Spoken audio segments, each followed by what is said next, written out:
Blood false বা বা রক্ত প্রবাহ, যেটা কিনা অ্যান্টার্কটিকার একটি প্রাকৃতিক আশ্চর্য। এই ব্লাড ফলস আবিষ্কার করেছিলেন ভূতত্ত্ববিদ থমাস গ্রিফিথ টেলর 1911 সালে। টেলর হিমবাহ থেকে পশ্চিম লেক বনিতে প্রবাহিত হয়ে পড়েছে এই ব্লাড ফলস। এই ব্লাড ফলসটি অ্যান্টার্কটিকার একটি আশ্চর্য প্রাকৃতিক দৃশ্য। অ্যান্টার্কটিকা, যা কিনা পৃথিবীর সপ্তম মহাদেশ, যার নাম শুনলেই আমাদের চোখের সামনে ভেসে ওঠে পেঙ্গুইন এবং শুধু ধুধু সাদা বরফের মরুভূমি। সেই মরুভূমির মধ্যেই এই আশ্চর্য একটি ফলস হচ্ছে গিয়ে ব্লাড ফলস। এই ব্লাড ফলসটি অ্যান্টার্কটিকার এটি ম্যাকমুরডো শুষ্ক উপত্যকায় অবস্থিত, যেটি কিনা অ্যান্টার্কটিকার একটি অঞ্চল যা তার অনন্য ভূতাত্ত্বিক বৈশিষ্ট্যের জন্য পরিচিত। এখানেই 1911 সালে গ্রিফিথ টেলর গিয়েছিলেন কোনো একটি খোঁজ করতে। সেই খোঁজ করতে গিয়ে উনি এই ফলসটি আবিষ্কার করেন, যা কিনা দেখতে অনেকটাই রক্তের মতো। যদিও এটি রক্তের মতো দেখতে হলেও কিন্তু এটি রক্তের নয়। এর নিচে রয়েছে লবণাক্ত জল।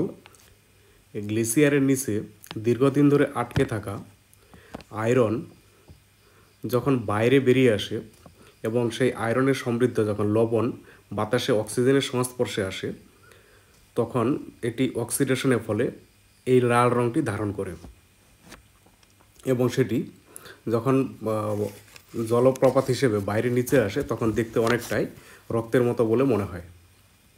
এটি এমন একটি আশ্চর্য ঘটনা যেটা কিনা বিজ্ঞানীদের এখনও পর্যন্ত ভাবিয়ে রেখেছে। বিজ্ঞানীরা পুরোপুরিভাবে এখনও পর্যন্ত ক্লিয়ার নয় যে ঠিক কী কারণে এই ঘটনাটি ঘটছে।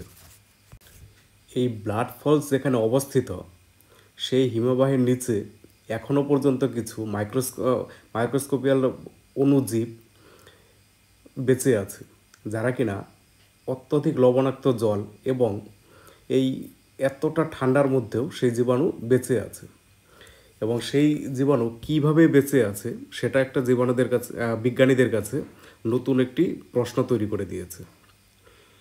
এবং এই জীবাণুদের বেঁচে থাকা এবং সেই ওই হিমবাহের কারণে বিজ্ঞানীদেরকে নতুন করে ভাবতে বাধ্য করছে যে এর মানে কি বোঝা যায় যে পৃথিবীর এর থেকেও যে আরও যেসব জায়গা আছে, মানে যেগুলো যেগুলো জায়গাতে পৃথিবীর যেখানে মানুষ যেতে পারছে না বা দেখে মনে হচ্ছে এখানে কোনো প্রাণের অস্তিত্ব থাকতে পারে না, সেই সব জায়গা নিয়ে বিজ্ঞানীদের নতুন করে ভাবতে হচ্ছে যে এইসব জায়গাতেও কি কোনো প্রাণের সন্ধান আছে, বা এইসব জায়গাতেও কি কোনো অণুজীব বা কোনো অতি প্রাকৃতিক জীব বেঁচে থাকতে পারে।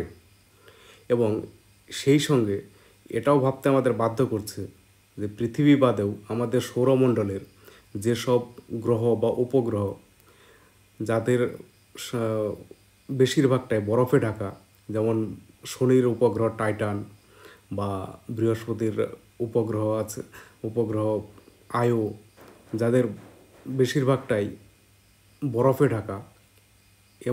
এমনকি কিছু উপগ্রহ চিত্রের মাধ্যমে দেখতে পাওয়া গেছে যে তাদের বরফের নিচে বিশাল সমুদ্র থাকতে পারে। তো সেই সব সমুদ্রে কি তার মানে নতুন করে কোনো প্রাণের অস্তিত্ব থাকতে পারে? আমাদের এই জিনিসটা আমরা ভাবতে বাধ্য হচ্ছি যে তার মানে আমাদের এটুকু ভাবতে হবে পৃথিবীর বাইরেও কোথাও ঠিক প্রাণের অস্তিত্ব অবশ্যই আছে। ইউরোপা বৃহস্পতির একটি উল্লেখযোগ্য উপগ্রহ, যা কিনা বেশিরভাগটাই 17-18 কিলোমিটার পুরু বরফের চাদরে ঢাকা। এবং সেই বরফের চাদরের নিচে উপগ্রহ চিত্রের মাধ্যমে সন্ধান পাওয়া গেছে যে পৃথিবীর থেকেও বড় মহাসাগরের উপস্থিতি। এবং সেই যে মহাসাগরের উপস্থিতি, যেটা কিনা অনেকটাই অ্যান্টার্কটিকার বরফের নিচে যে লবণাক্ত জলের ভাণ্ডার, অনেকটাই একই কন্ডিশন।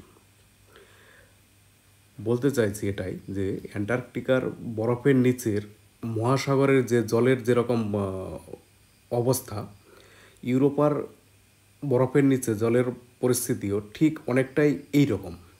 তো সেক্ষেত্রে অ্যান্টার্কটিকার বরফের চাদরের নিচে জলে যদি কোনো জীবের সন্ধান পাওয়া যায়, তাহলে অবশ্যই ইউরোপাতেও কোনো না কোনোভাবে কোনো না কোনো অবস্থায় অণু হোক, পরমাণু হোক, অণুজীব হোক, অবশ্যই কোনো না কোনো অবস্থায় টিকে আছে।